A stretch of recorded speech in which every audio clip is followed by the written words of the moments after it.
This is Aldous Huxley, a man haunted by a vision of hell on earth. A searing social critic, Mr. Huxley, 27 years ago, wrote Brave New World, a novel that predicted that someday the entire world would live under a frightful dictatorship.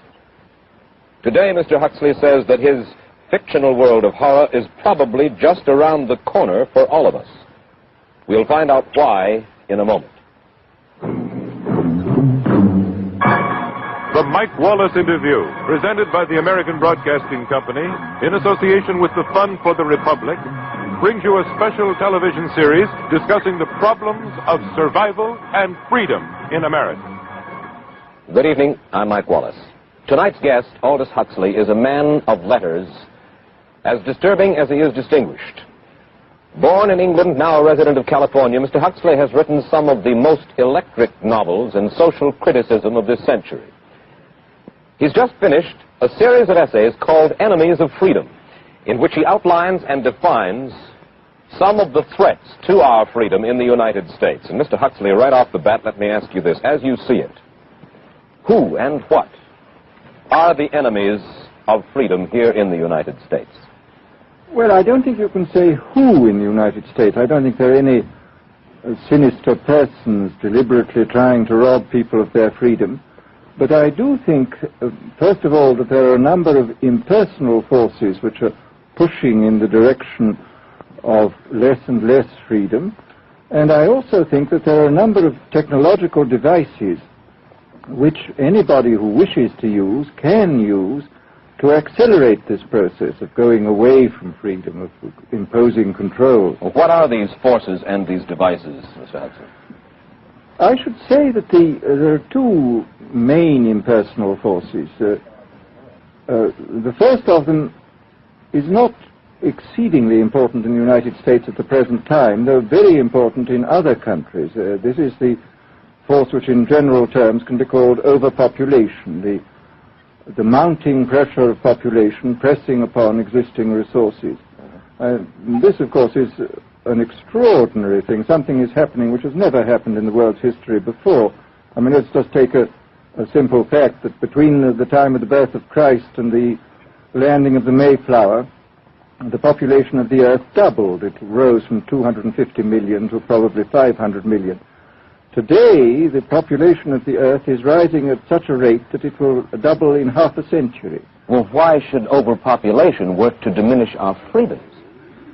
Well, in a number of ways. I mean, the experts in the field, like Harrison Brown, for example, pointed out that in the underdeveloped countries, actually the standard of living is at present falling, that people have less to eat and less goods per capita than they had 50 years ago.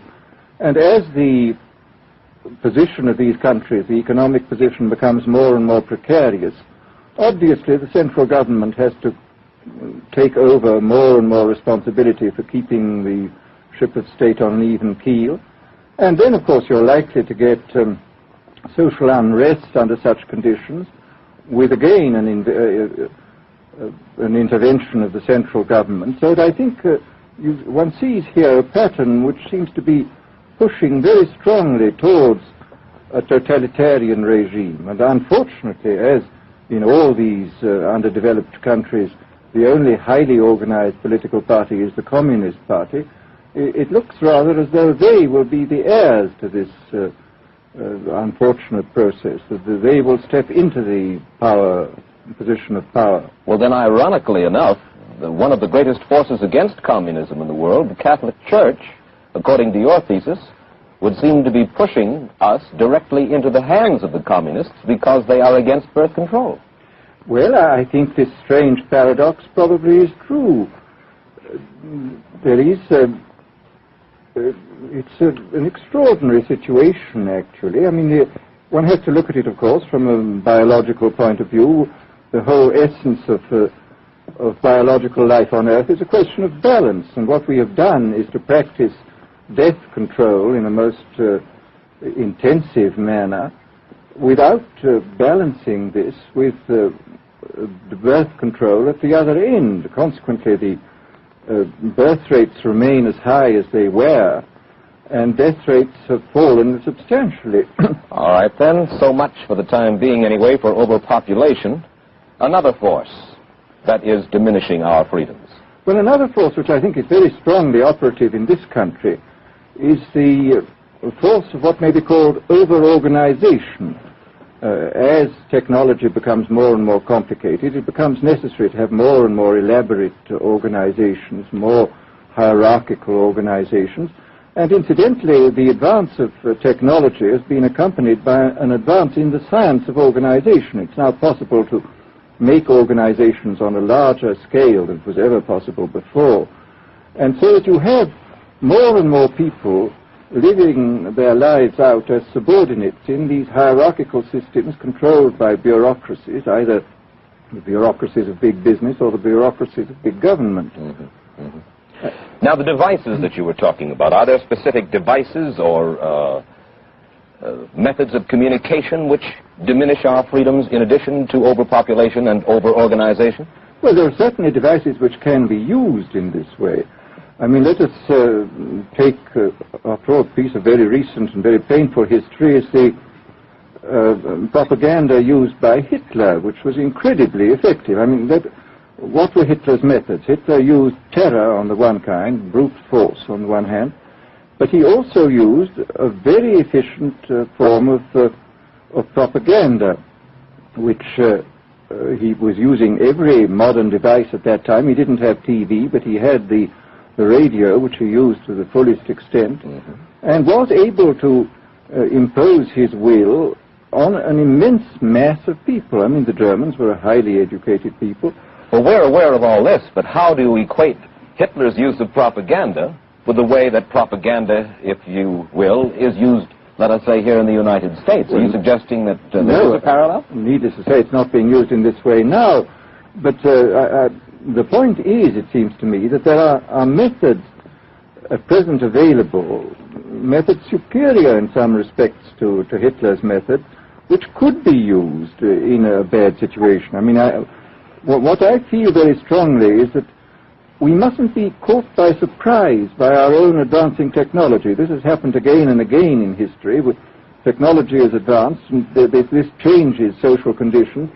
And suddenly people have found themselves in a situation which they didn't foresee and doing all sorts of things they didn't really want to do. Well, now, what do you mean? Do you mean that we develop our television, but we don't know how to use it correctly? Is that the point that you're making? Well, at present, the television, I think, is being used quite harmlessly. I think I would feel it's being used too much to distract everybody all the time. But, I mean, imagine, which must be the situation in all communist countries, where the television, where it exists, is always saying the same thing the whole time, is always driving along. It's not creating a wide front of distraction, it's creating a one-pointed drumming in of a single idea all the time. It's obviously an immensely powerful instrument. So you're talking about the potential misuse of the instrument. Exactly. We have, after all technology is in itself morally neutral. These are just powers which can either be used well or ill. It's the same thing with atomic energy. We can either use it to blow ourselves up, or we can use it as a substitute for the coal and the oil, which are running out. You've even written about the use of drugs in this light.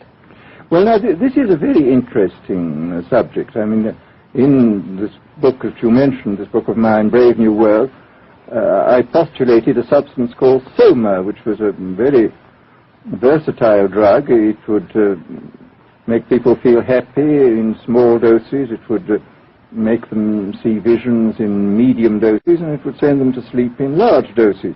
Well, I don't think such a drug exists now, nor do I think it will ever exist, but we do have drugs which will do some of these things, and I think it's quite on the cards that we may have drugs which will profoundly change our mental states without doing us any harm. I mean, this is the pharmacological revolution which has taken place, that we have now powerful mind-changing drugs which, physiologically speaking, are almost costless. I mean, they are not like opium or like cocaine, which do change the state of mind, but leave terrible results physiologically and morally. Mr. Huxley, in your new essays, you state that these various enemies of freedom are pushing us toward a real-life, brave new world, and you say that it's awaiting us just around the corner. First of all, can you detail for us what life in this brave new world which you fear so much, or what life might be like? Well, to start with, I think this kind of the dictatorship of the future, I think will be very unlike the dictatorships which we've been familiar with in the immediate past. I mean, take another book prophesying the future, which was a very remarkable book, George Orwell's 1984. Mm-hmm. Well, this book was written at the height of the Stalinist regime and just after the Hitler regime. And there he foresaw a dictatorship using entirely the methods of terror, the methods of physical violence. Now, I think what is going to happen in the future is the dictators will find, as the old saying goes, that you can do everything with bayonets except sit on them. But if you want to preserve your power indefinitely, you have to get the consent of the ruled. And this they will do partly by drugs, as I foresaw in Brave New World, partly by these new techniques of propaganda. They will do it by bypassing the sort of rational side of man and appealing to his subconscious and his deeper emotions and his physiology even, and so making him actually love his slavery. I mean, I think this is the danger, that actually people may be in some ways happy under the new regime, but they will be happy in a situation where they oughtn't to be happy. But let me ask you this. You're talking about a world that could take place within the confines of a totalitarian state. Let's become more immediate, more urgent about it. We believe, anyway, that we live in democracy here in the United States. Do you believe that this brave new world that you talk about could, let's say in the next quarter century, the next century, could come here to our shores? I think it could. I mean, that's why I feel it's so extremely important here and now to start thinking about these problems, not to let ourselves be taken by surprise by the new advances in technology. I mean, for example, in regard to the use of the drugs, we know there's enough evidence now for us to be able, on the basis of this evidence and using a certain amount of creative imagination, to foresee the kind of uses which could be made by people of bad will with these things, and to attempt to forestall this. And in the same way, I think with these other methods of propaganda, we can foresee and we can do a good deal to forestall. I mean, after all, the price of freedom is eternal vigilance. You write in Enemies of Freedom, you write specifically about the United States. You say this, writing about American political campaigns. You say, all that is needed is money and a candidate who can be coached to look sincere. Political principles and plans for specific action have come to lose most of their importance. The personality of the candidate, the way he is projected by the advertising experts, are the things that really matter. Well, this is... during the last campaign, there was a great deal of this kind of statement by the advertising managers of the campaign parties, this idea that the candidates had to be merchandised as though they were soap or toothpaste, and that you had to depend entirely on the personality. I mean, the personality is important, but there are certainly people with an extremely amiable personality, particularly on TV, who might not necessarily be very good in positions of political trust. Well, do you feel that men like Eisenhower, Stevenson, Nixon, with knowledge of forethought, were trying to pull the wool over the eyes of the American public? No, but they were being advised by powerful advertising agencies who were making campaigns of a quite different kind from what had been made before. And I think we shall see probably all kinds of new devices coming into the picture. I mean, for example, this thing which got a good deal of publicity last autumn, subliminal projection. I mean, as it stands, this thing, I think, is of no menace to us at the moment. But I was talking the other day to one of the people who has done most experimental work in the psychological laboratory with this, were saying precisely this, that it is not at the moment a danger, but once you've established a principle that something works, you can be absolutely sure that the technology of it is going to improve steadily. And his view of the subject was that, well, maybe they will use it to some extent in the 1960 campaign, but they will probably use it a good deal and much more effectively in the 1964 campaign, because this is the kind of rate at which technology advances. And we'll be persuaded to vote for a candidate that we do not know that we are being persuaded to vote for. Exactly. I mean, this is a rather alarming feature, that you're being persuaded below the level of choice and reason. In regard to advertising, which you mentioned just a little ago, in your writing, particularly in Enemies of Freedom, you attack Madison Avenue, which controls most of our television and radio advertising, newspaper advertising, and so forth. Why do you consistently attack the advertising agency? Well, no, I think that advertisement plays a very necessary role, but the danger, it seems to me, in a democracy is this. I mean, what does a democracy depend on? A democracy depends on the individual voter making an intelligent and rational choice for what he regards as his enlightened self-interest in any given circumstance. But what these people are doing, I mean, what both for their particular purposes, for selling goods, and the dictatorial propagandists are doing, is to try to bypass the rational side of man and to appeal directly to these unconscious forces below the surface, so that you are, in a way, making nonsense of the whole democratic procedure, which is based on conscious choice on rational grounds. Of course, well, maybe you have just answered this next question, because in your essay you write about television commercials, not just political commercials, but television commercials as such, and how, as you put it, today's children walk around singing beer commercials and toothpaste commercials, and then you link this phenomenon in some way with the dangers of a dictatorship. Now, could you spell out the connection, or how do you feel that you have done so sufficiently? Well, I mean, here, this whole question of children, I think, is a terribly important one, because the children are quite clearly much more suggestible than the average grown-up. And again, suppose that that for one reason or another all the propaganda was in the hands of one or very few agencies, you would have an extraordinarily powerful force playing on these children, who after all are going to grow up and be adults quite soon. I do think that this is not an immediate threat, but it remains a possible threat. And you said something to the effect in your essay that the children of Europe used to be called cannon fodder, and here in the United States they are television and radio fodder. Well, after all, you can read in the trade journals the most lyrical accounts of how necessary it is to get hold of the children, because then they will be loyal brand buyers later on. Mm-hmm. But, I mean, again, you just translate this into political terms. The dictator says they will be loyal ideology buyers when they're grown up. We hear so much about brainwashing as used by the communists.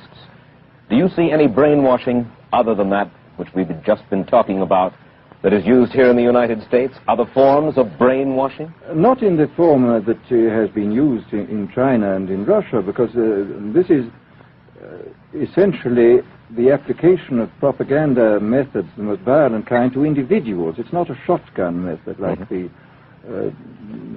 advertising method. It's a way of getting hold of the person and playing both on his physiology and his psychology till he really breaks down, and then you can implant a new idea in his head. I mean, the descriptions of the methods are really blood-curdling when you read them, and not only the methods applied to political prisoners, but the methods applied, for example, to the training of the young communist administrators and missionaries. They receive an incredibly tough kind of training, which causes about 25% of them to break down or commit suicide, but produces 75% of completely one-pointed fanatics. The question, of course, that keeps coming back to my mind is this. Obviously, politics in themselves are not evil. Television is not in itself evil.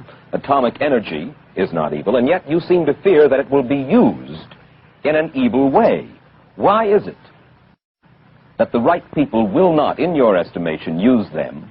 Why is it that the wrong people will use these various devices and for the wrong motives?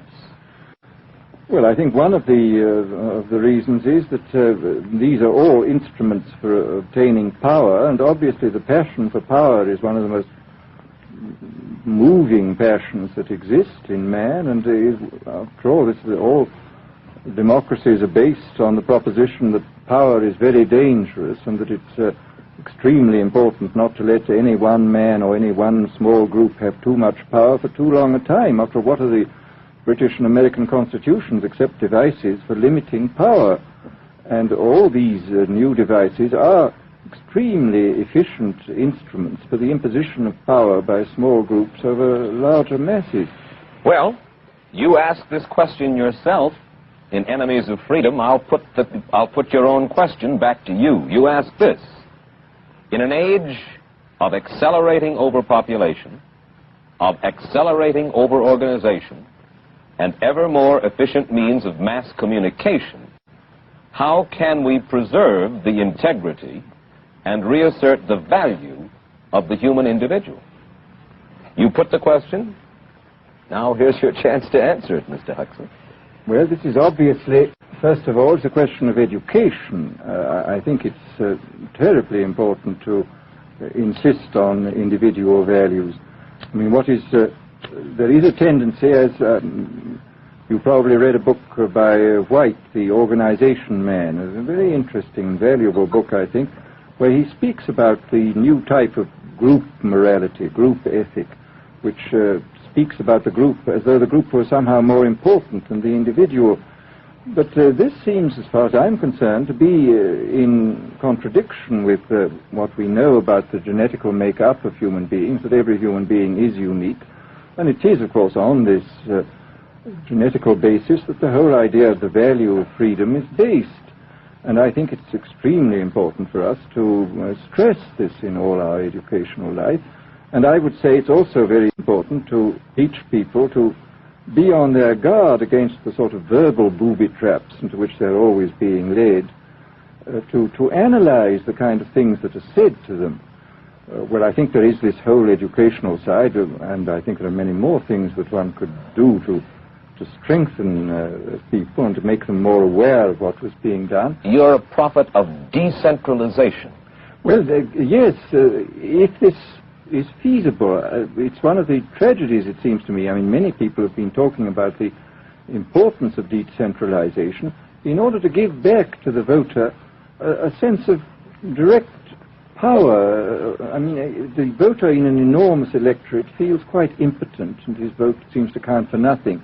This is not true where the electorate is small and where he is dealing with a group which he can manage and understand. And if one can, as Jefferson, after all, suggested, break up the units into smaller and smaller units, and so get a real self-governing democracy. Well, that was all very well in Jefferson's day, but how can we revamp our economic system and decentralize, and at the same time meet militarily and economically the tough challenge of a country like Soviet Russia?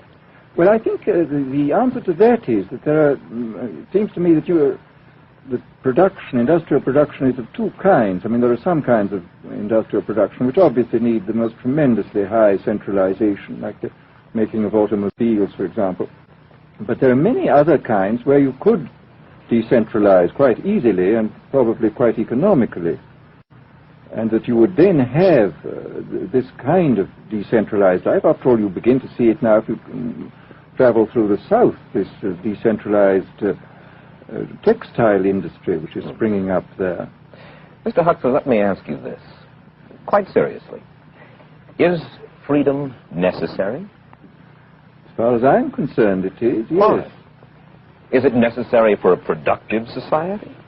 Yes, I should say it is. I mean, a genuinely productive society. I mean, I think you could produce plenty of goods without much freedom, but I think the whole sort of creative life of man is ultimately impossible without a considerable measure of individual freedom, that initiative, creation, all these things which we value, and I think value properly, are impossible without a large measure of freedom. Well, Mr. Huxley, take a look again at the country which is in the stance of our opponent anyway it would seem to be there, Soviet Russia.